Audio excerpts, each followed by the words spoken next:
안녕하세요. 오늘 소방강사, 소방심리학의 김영재입니다. 의사소통에 관련된 얘기를 해야 되겠는데요. 교재의 제8장에 해당됩니다. 교재의 한 226쪽, 227쪽쯤의 이야기를 먼저 말씀을 드리겠습니다. 자, 의사소통은 그 심리학뿐만 아니라 우리 일반적인 인문사회과학에서는 너무나 중요할 뿐더러 자연과학, 그리고 예술, 또 의학이나 약학, 공학, 의사소통은 너무나 중요합니다. 특히나 인간은 언어로 무언가를 표현을 해야 되고 다른 사람의 표현을 들어야 되기 때문에 보는 건 당연하고요. 자, 의사소통에 대한 얘기는 그 심리학에서 의사소통 빼면은 전달할 수가 없죠. 어떤 상태, 현상 이런 것을 전달하는 게 불가능합니다. 그래서 의사소통은 그 심리학에서 가장 연구가 많이 되는 분야이기도 하면서 대중적으로도 많은 관심을 가지고 있는 분야입니다. 자, 아마도 지구가 망할 때까지 의사소통에 대한 연구, 관심은 계속 될 텐데요. 여러분이 지금 어떤 시간이 좀 여유가 있으면은 서점을 직접 가보세요. 서점을 가서 평평한 진열대 위에 수많은 책들이 있을 텐데요. 아마 그 중에 의사소통에 관련된 말, 그리고 글에 대한 책이 아마 평평한 이런 진열대 3분의 1은 의사소통에 관련된 책이 아닌가 싶습니다. 그리고 많은 분들이 또 그런 책을 쓰고 계시고요. 그래서 의사소통은 오늘 한 50분 정도의 강의에서 제가 그냥 우리 소방에 관련된 얘기를 좀 드리기도 하겠지만 이런저런 이야기를 많이 드리겠습니다. 자, 226쪽부터 231쪽까지의 한 5-6쪽의 내용입니다. 자, 의사소통의 정의, 이 정의하는 것 자체가 좀 색다를 수도 있는데요. 자, 2명 이상의 교환. 저와 지금 여러분들은 52명 정도입니다. 제가 여러분에게 지금 영상을 통해서 말을 하고 있잖아요. 그리고 이 영상을 편집하면 필요한 부분에, 어떤 필요한 지점에 자막을 제가 넣을 겁니다. 그거는 단어 하나라도 일단 글이죠. 말과 글을 통해서 저는 여러분들에게 무언가를 전달하고 있고, 여러분은 영상을 통해서 저의 말과 글을 보고 듣습니다. 자, 그것을 통해서 학교 시스템에다가 이런저런 글을 남기죠. 자, 어떤 분들은 영상을 잘 봤습니다, 이렇게 그냥 글을 남기시는 분이 있고, 어떤 분들은 제 강의 내용을 또 요약하는 분들도 있고, 상관없어요. 어떻게 하든 간에 상관은 없는데 이게 지금 교환이 이루어지는 거죠. 다만 실시간으로 쌍방향 대화를 하는 것은 아닙니다. 여러분들께서 제 영상을 적당히 보다가 다른 걸 할 수도 있고요. 아니면은 좀 쉬었다가 볼 수도 있고요. 자, 그렇기 때문에 저는 제 영상을 유튜브라는 강력한 매체를 통해서 여러분들에게 전달을 하고 있는데, 어쨌든 간 시차가 있다고 할지라도 교환되고 있는 거죠. 그리고 서로 변하고 있는 거죠. 자, 저도 3월달에 유튜브를 처음 했을 때보다는 지금이 훨씬 자연스럽습니다. 모든 면에서요.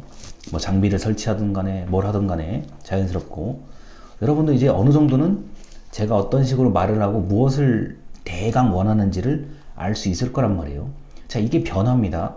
아주 약간의 변화도 변화예요. 의사소통에서는요.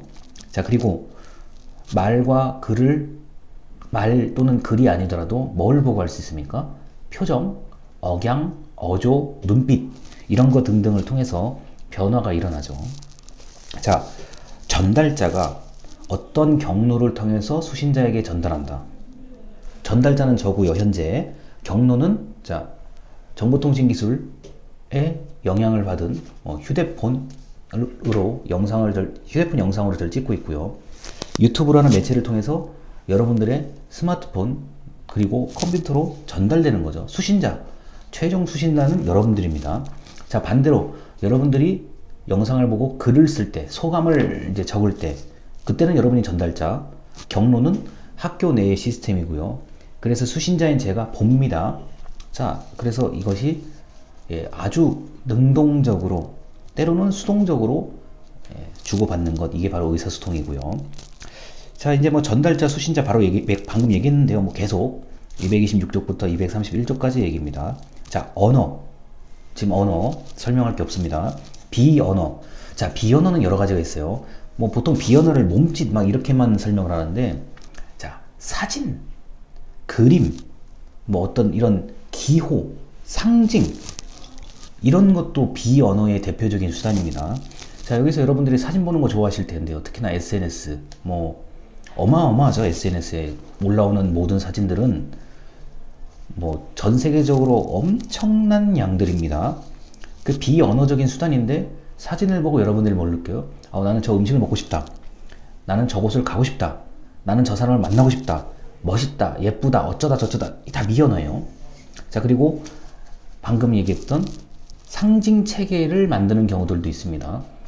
뭐 어떤 사진을 딱 보는 순간 이거는 뭐다. 자, 대표적인 게 모나리자 초상화 같은 거죠. 자, 모나리자 초상화를 보고 모르는 사람이 없을 텐데, 그 모나리자의 미소가 주는 어떤 기호는 사람마다 해석이 다르죠. 이상하다. 참 좋은 것 같으면서도 어딘가 이상한 것 같으면서도 신비로운 것 같으면서도, 이런 지금 느낌들을 뭐 계속 주잖아요. 앞으로도 계속 줄 거고. 이게 이제 흔히 말하는 기호화죠. 자, 어떤 의미를 주는 거예요. 자, 언어를 통해서 의미를 줄 수도 있고, 비언어를 통해서 의미를 줄 수도 있고, 상징을 통해서 의미를 줄 수도 있고. 자, 대표적인 기호는 문자입니다. 한글이라는 기호, 그리고 알파벳이라는 기호, 이런 거 전부 다 기호죠. 자, 이렇게 전달과 수신은 언어와 비언어가 뒤섞여서 일어나는 거고요. 해독. 자, 여러분이 지금 제 영상을 보고 해독을 하고 있는 거예요. 저 사람이 오늘 무슨 말을 하지? 오늘은 뭐 교재라고 불리는 책에 있는 제8장 의사소통에 관련된 이야기구나. 이렇게 해독을 하면 여러분은 아주 정상적으로 해독을 한 거죠. 자, 그리고 전환 과정. 자, 전환 과정이 이게 참 애매한 거예요. 자, 저는 지금 제가 여러분들한테 자료를 지금 보여주고 있지를 않고 제가 적당히 보면서 얘기를 하잖아요. 자, 이게 왜 그러냐면은 뭐 여러 가지 문제를 좀 피하고 싶어서 그러긴 하지만, 나름대로 제가 쉽게 얘기를 해서 제 영상만 보더라도 여러분들이 이 영상에서 저 사람이 무슨 말을 하는지를 알 수 있을 정도로 제가 설명을 잘 해야 되는 거죠.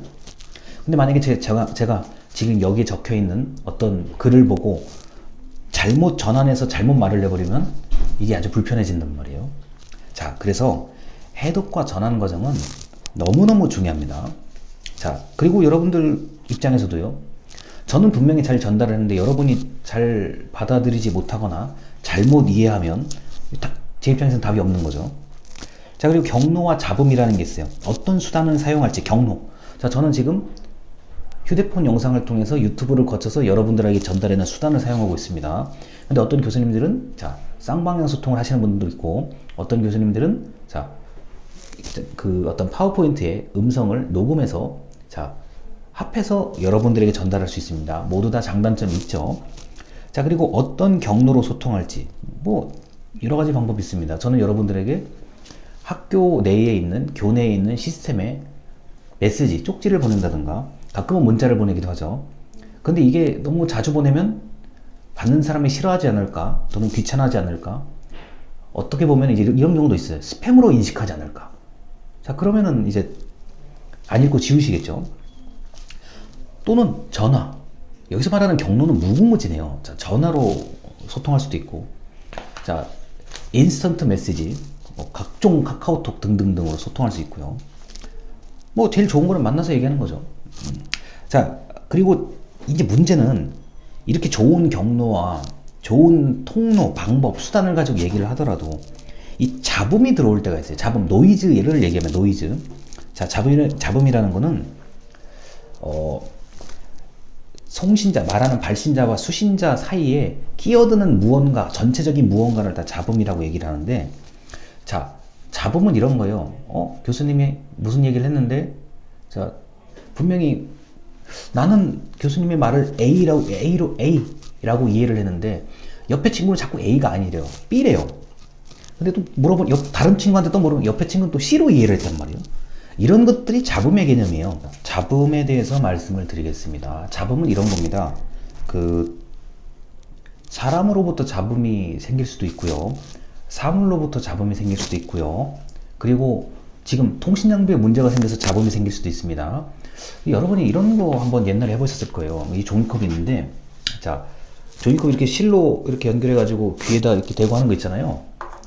자, 바람이 안 불면 음이 잘 들려요. 실을 통해서, 실이랑 통로를 통해서 잘 들려요.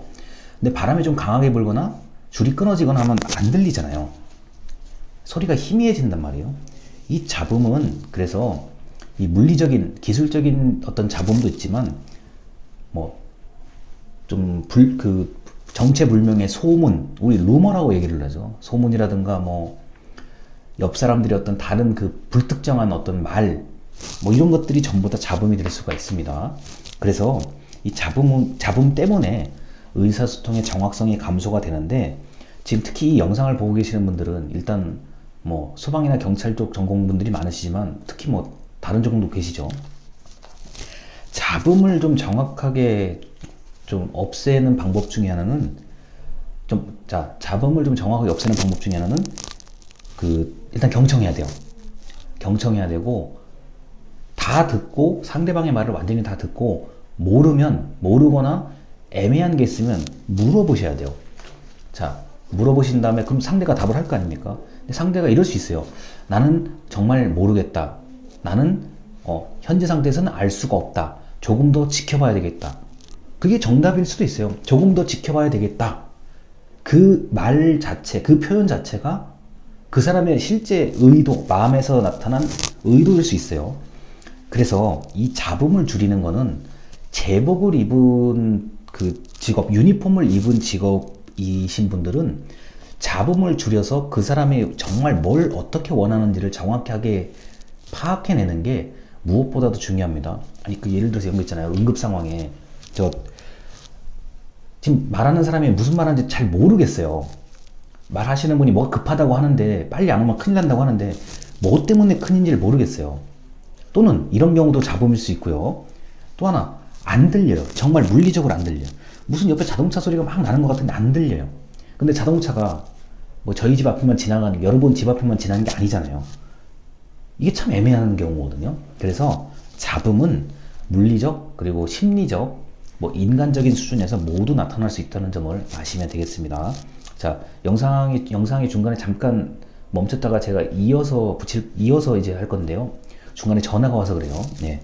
그 점을 좀 양해해 주시기 바랍니다. 일단, 의사소통의 의의와 가정 231조까지의 대화를, 강의를 일단 마치겠습니다. 들어주셔서 감사합니다.